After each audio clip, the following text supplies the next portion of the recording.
Hey guys, in this episode of the Pageant Boss Podcast, I'm going to be showing you something a bit different. It's a clip from the Fear to Freedom project, which is a mental health project that I did about 4 years ago now. I interviewed 10 women about their mental health struggles, and one of them was a pageant queen, my dear friend Alicia Van Schoonhoven, who at the time was in the running for Miss Galaxy Australia. She subsequently did win the title, I think back in 2019. So she was Miss Galaxy Australia 2019. But then obviously with COVID didn't get to compete overseas. So she's now the current Miss Galaxy Oceania, and who knows if that's going to go ahead. But I wanted to show you this clip, A, because I feel mental health is super important. B, hearing an interview with Alicia, who's a pageant queen, I think will be doubly impactful for you, because as a pageant contestant yourself, or someone who's intimately acquainted with pageantry, you'll know the pressure, especially on social media, that there is on the girls to portray this image that everything is perfect in their life and that everything is kind of effortless. I'd like to think that we've come a long way to addressing that, but that's still, I feel, the overwhelming sort of sentiment with pageant girls, is that, like, take something like Instagram, that everything there needs to be perfect, your grid needs to be perfect, your life needs to be perfect, that's your highlight reel. And I think that's extremely damaging. So I wanted to show you this interview with Alicia to show you that, you know, really can affect pageant queens, even though their life on the outside might look perfect. And what I'll do is I'll put the link if you want to purchase the book. It's still available on Amazon in Kindle and paperback version. I'll put the link to the book in the description of this video or the podcast episode below.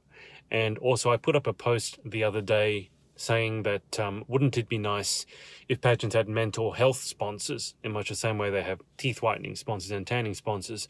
And when I released Confessions of a Pageant Queen last year, late 2020, I in fact did partner up with a mental health app called Truth Map Hologram and got a code so that you could try the premium version of that app for free for a month. So I'll put that down below. So if you want to give that a go, either for yourself or for someone else who you think might be in need of it, then check both of those out. Enjoy this episode. I wouldn't say it's a happy episode, as you'll see in the interview. It's definitely not my normal pageant interview, but I think it's really important that you get to see that pageant girls and pageant queens, I mean, we all know we struggle, but to actually see it for real. And I will speak to you in the next episode. Hi, my name's Alicia Van Schoonhoven, and this is my story of fear to freedom. So my name's Alicia. I am currently studying health science at Edith Cowan University with a major in health promotion and addiction studies. I have experience working in marketing and events, and I've recently started working in the mental health industry. Last year I went through different challenges in my life. I went through a breakup, had some family issues at home, work issues, things that affected every aspect of my life. And I started to experience symptoms of depression and anxiety, which really affected me on an emotional level, physical level, and started to impact my everyday life. I was always shy as a child, very introverted, very quiet. I was a happy child. I was always happy. As a child, everything was so simple. Everything, I found joy in the simplest things. And, looking back on my childhood, it was the best time of my life. I mean, studying health science, I have knowledge about mental health and mental illness. And at the time, I didn't know what was going on. I had these challenges thrown at me and I didn't know how to deal with them. I didn't know how to react to them. And because I didn't know how to approach them to solve the issues, it started taking a toll on my life. It affected, my eating habits, exercise, my self-care. And then it started affecting my moods and, I started sleeping more. I've always been a really motivated person. I've always had drive. I've always had a high expectations of things I want to achieve. And all of a sudden, I lost that. I lost that motivation, and I didn't know what was happening. For the first time in my life, I felt numb. And I don't know, it was a really low, flat period of my life, and I've never experienced that. I mean, like I said, I've always been quite a happy person as a child. While I've been shy and quite introverted, I have still always been happy, love to laugh. And during this difficult stage of my life, I found it really difficult just to find joy in little things. I stopped enjoying things that I used to love, and I didn't really know what to do. So I guess the first time I realised that there was something, I needed to do something about it. I mean, it was months before I did anything about it. I kept it inside for a really long time because I was worried about talking to people, worried what people would think if I said anything. And also, for me, I felt like it wasn't okay that I wasn't okay, because on the outside, my life looked great and I wasn't functioning as well as I usually do. I wasn't me. I wasn't myself. I didn't feel like myself. I wasn't happy. I wasn't happy with what I was doing, the way I was presenting myself. I started to be really down. I let it affect relationships, family, friends, and even with my closest friends and my family, I didn't feel like me. And I've never experienced anything like that before. And there's a few low moments for me. I felt very alone throughout the experience. And like I said, I felt like I couldn't talk to anyone. So I isolated myself. It really hit me when I realised that I let it affect my social life. I stopped going out with my friends, hanging out with my friends, and I made logical excuses as to why I couldn't go. And I later realised that was because of my depression and my anxiety, social anxiety and just general anxiety. I guess in my lowest point, I remember having an argument with someone, and I left just in an absolute breakdown. I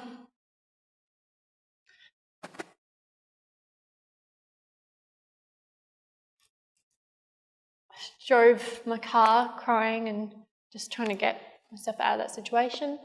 And it was really hard because I was struggling at that stage, and I was having an argument with someone, and it wasn't, looking back at it now, it wasn't an argument that should have been had, but at that point in my life, I was like up to here, and that just tipped me. And, I remember driving, just trying to get away, pulling over to the side of the road, just found a space and, just let go. Like I cried and cried and cried. It was all this build up, and I left. I had started crying before I left the argument, but my reaction was, I've got to get out of there because I don't want people to know how vulnerable I am right now. And, how much I'm struggling. I didn't want anyone to know. So I went for a drive, pulled over, and I didn't know what to do. That stage, no one really knew. I mean, bits and pieces, there's friends and family members that knew there was things going on, stress in my life. I called my brother and cried more.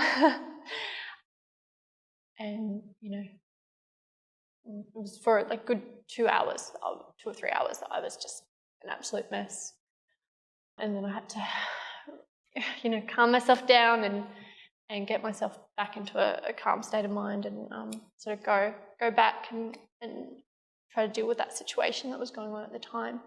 That was definitely my lowest point, and at that stage, I didn't really have any hope or motivation, or everything was too much for me. I didn't necessarily have like suicidal thoughts or anything like that, but at that point I was thinking, what's the point? Why do I do everything that I do, work so hard? Just every aspect of my life wasn't going the way I wanted it to be. Yeah, I think, like I said, it was hard because no one really knew that I was going through that. My brother knew little bits and pieces, but no one knew the internal conflict that I was battling through. I had a friendship group at that stage, people who I thought were my closest friends, but I wish I could have reached out to them at the time, but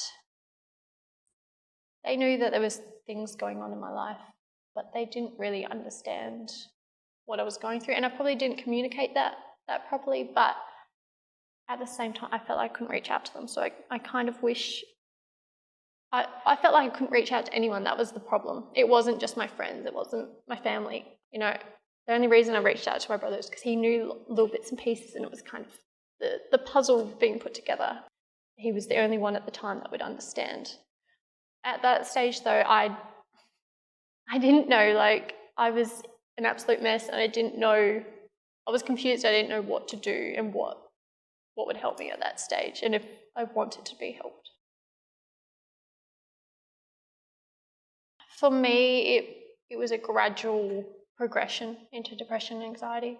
It was feeling flat, it was feeling low, and not just, at the beginning I thought it was a phase. I thought it was, there's some things happening, this is normal. You go up and down, like that's the wave of life, that's what happens. But it's feeling down about things that are going on and continuing to feel that way.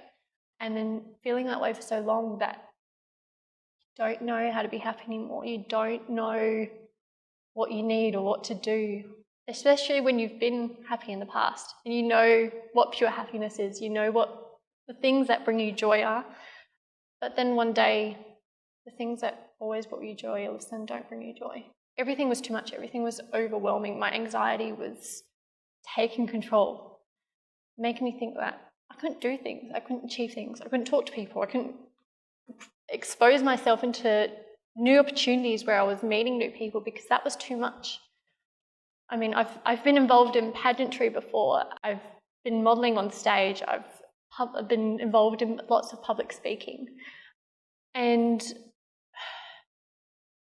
all of a sudden, and I mean, I've always been shy, so that was always something that I developed skills to do, public speaking, for example. But then all of a sudden, the year before that, the couple of years before that, I'd started doing a bit of public speaking and growing my confidence, coming out of my shy little shell. And all of a sudden I felt like I was going backwards and sort of spiralling down faster than I had built myself up. And the anxiety had like control over me, and I felt like I was powerless and couldn't break out of that. Just doing everyday things was too much for me. Getting out of bed in the morning, I dreaded it because I was worried about what would happen that day, what I would be exposed to, and worried that I wouldn't be able to handle it. And it's got to the stage where I was having panic attacks, lots, quite regularly.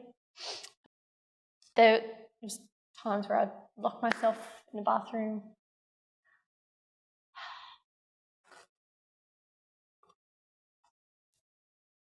Yeah, it was hard. I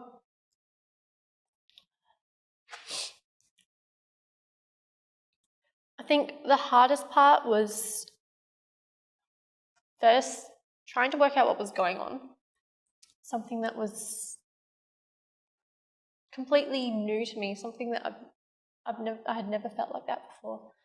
And then I'm not a very open person, so speaking about anything personal was difficult for me, let alone trying to tell people I love that, I'm not coping very well. And acting different to what I usually do, and sort of having to explain why that is. I'd said that I started having panic attacks, which was confusing for me, and that was really difficult to understand what was going on and to explain to others what was going on. Kind of just go into a panic and people around me wouldn't know. I would run. I'd try to escape the situation because that was my defense mechanism, flight. But yeah, the hardest thing that I found was opening up to people and being honest to myself about what was going on and acknowledging that and accepting what I was going through, because I'd always been a happy person. I was, I guess, in a bit of denial that I was going through, depression and anxiety. But talking to people was the best thing I've done. It wasn't as easy. It wasn't easy to do, and like I mentioned, some people didn't understand, but the important people did, and I've realised, there are people around me that will be there for me. The other hard thing was trying to work out, one, what was happening to me, but two, also I was confused. I didn't know what was going on, and I started to doubt myself, doubt what I was doing, doubt everything I'd ever believed in. And I don't know, sort of questioning who I am, what am I trying to do, what do I want to do, and I lost that, and I felt like I was losing myself.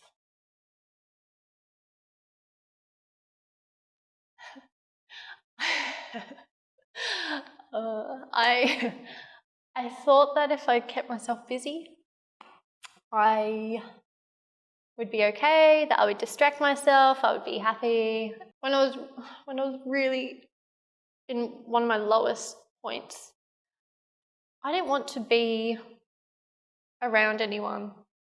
I didn't want to accept what was going on, didn't want to tell people what was going on, but I was struggling so much that everything was too much. It was too much. So I ended up going overseas.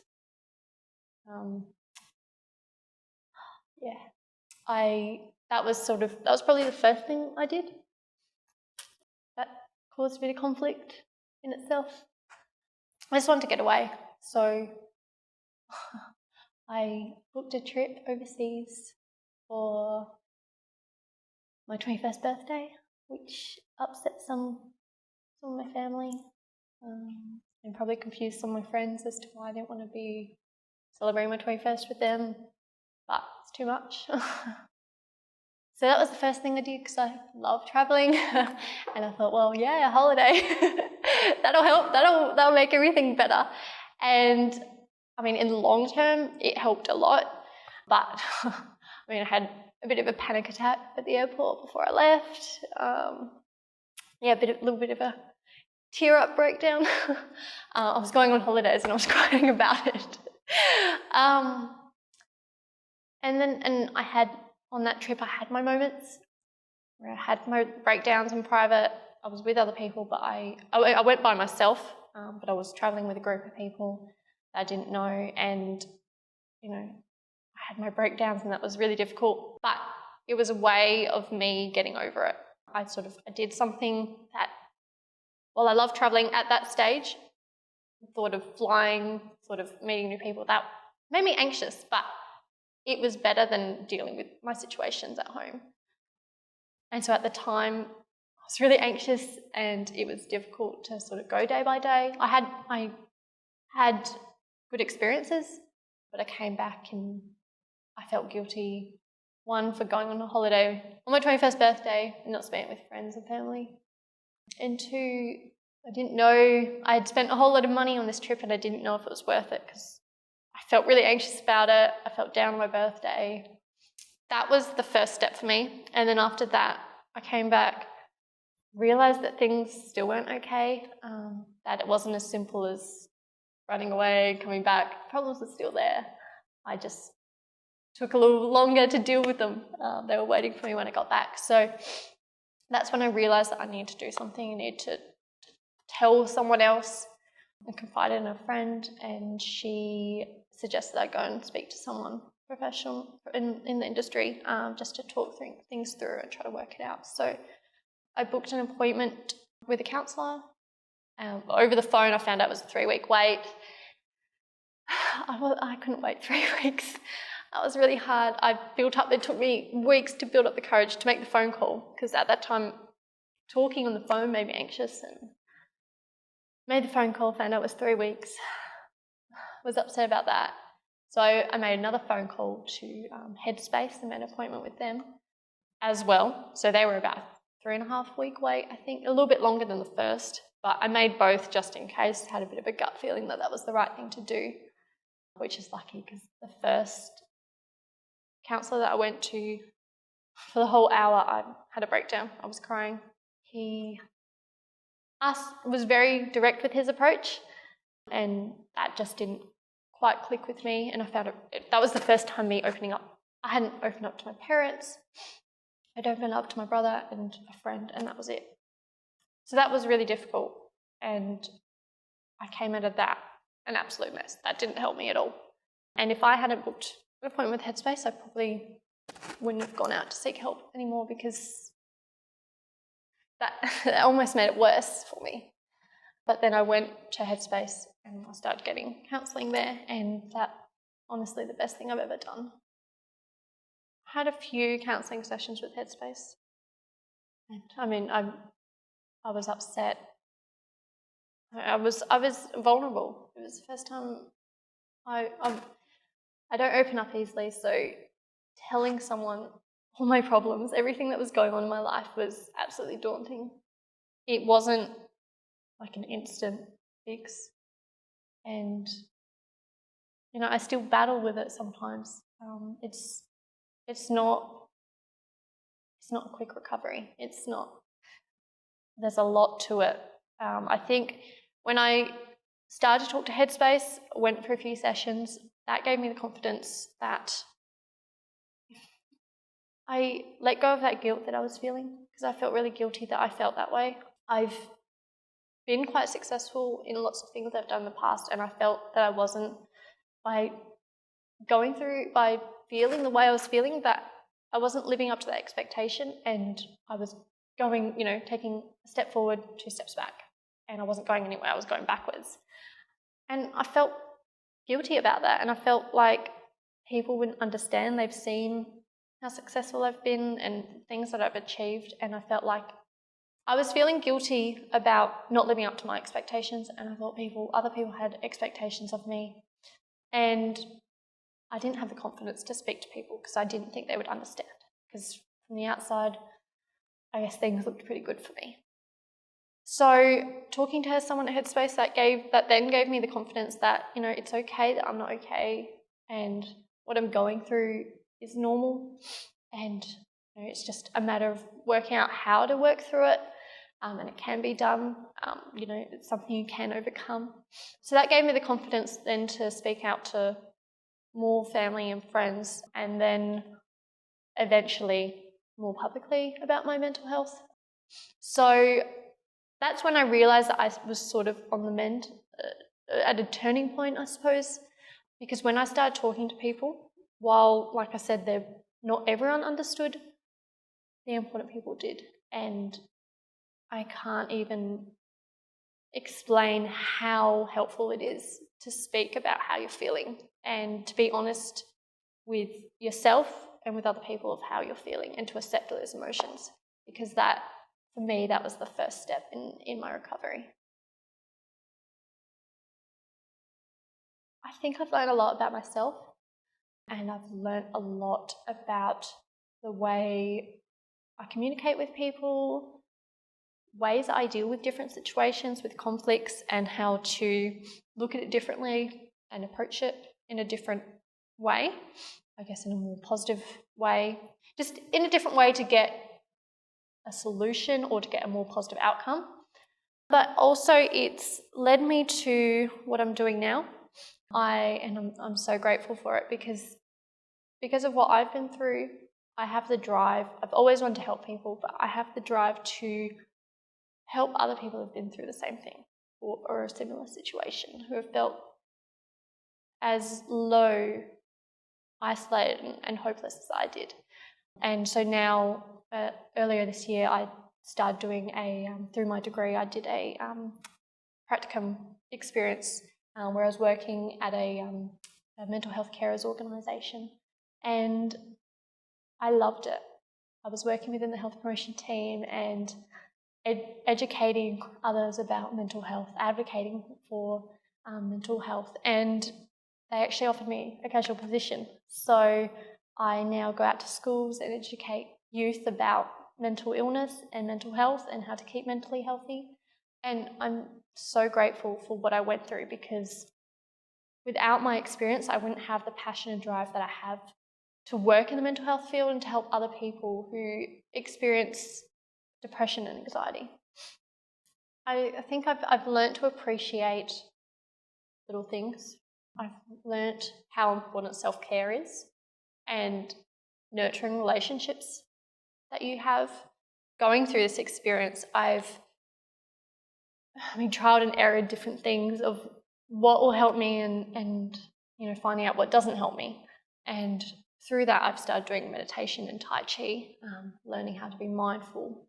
And that's helped so much. And even just practicing meditation and learning how to be mindful, that has just absolutely given me a different perspective on life. Mental illness is something that can be overcome.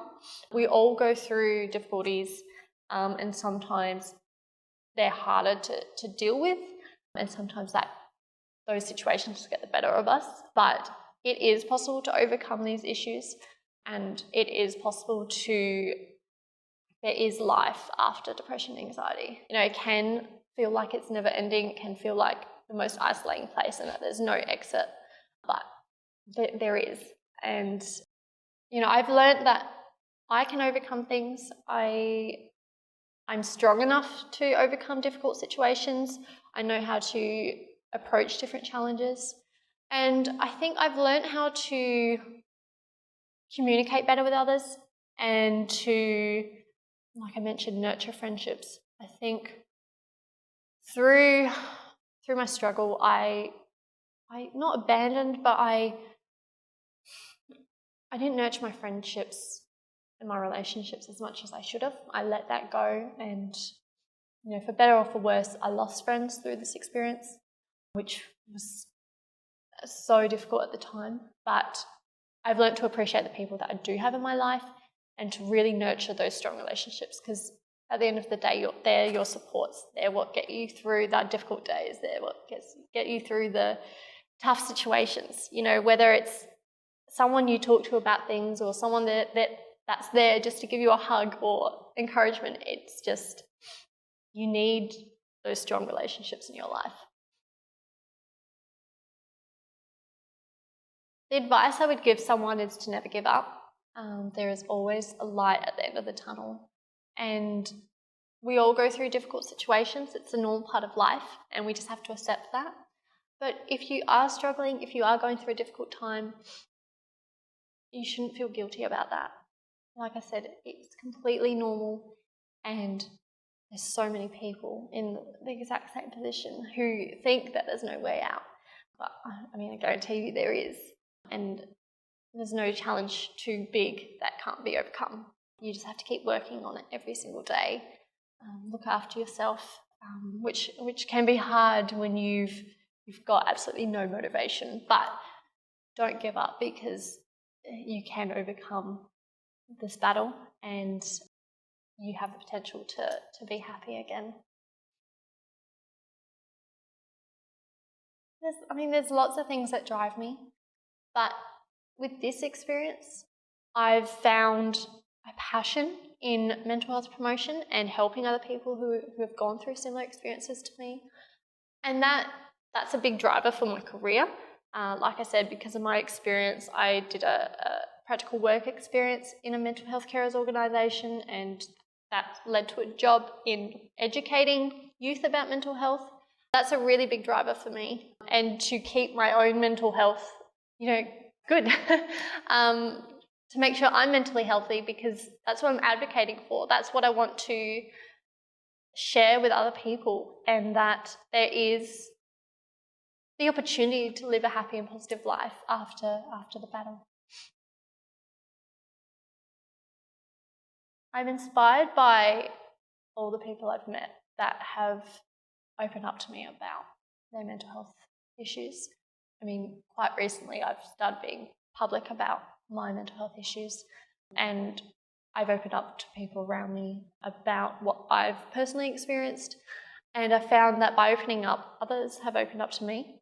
And I find it so inspiring to hear stories from people who have gone through difficult situations, but they're using their experiences to do something for the better and to help other people going through similar situations. And I mean, that's what I aspire to be like. I want my experience to help other people. I don't want anyone to feel the way I felt. So I aspire to be like those who inspire others. And then I guess, in terms of celebrity role models, a couple of people who popped to my head is Oprah Winfrey, who went through quite a difficult childhood, and she is one of the most powerful women in the world now, one of the most inspirational women I know of. And she's just so passionate, and it really inspires me to keep working on strengthening my skills and abilities to help other people. Well, I mean, for me, there wasn't one resource that particularly helped me. Like I said, it was, for me, overcoming my difficulties was more of, I'll try this, I'll try that, see what works for me. For me, it wasn't about going to a book for help, finding a magic cure through reading something or listening to something. For me, it was just trial and error, trying different things, putting myself into situations that maybe scare me and challenging that and pushing myself out of my battle.